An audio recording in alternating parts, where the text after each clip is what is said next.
बेकायदेशीर जागा बळकावून जीवे मारण्याची धमकी दिल्याप्रकरणी सुजित खुर्दसह 5 जणांवर गुन्हा दाखल झालाय।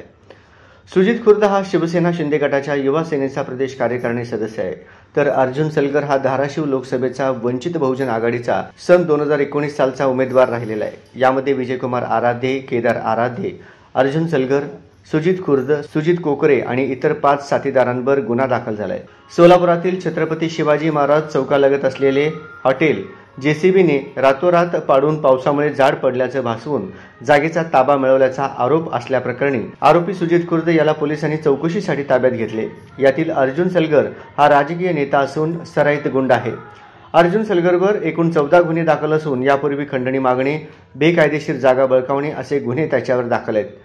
यापूर्वी त्याला 1 वर्ष एमपीडी अर्थात झोपडपट्टी दादा म्हणून 1 वर्ष एरवडा कारागृहात ठेवले होते। हेच ते 28 जुलै 2024 रोजी रात्री 2च्या सुमारास जेसीबीच्या साहाय्याने हॉटेल आणि पत्राचे शेड आणि बंद अवस्थेतील पेट्रोल पंप पाडून वादळी वाऱ्यामुळे पडल्याचे त्यांनी सांगितले होते।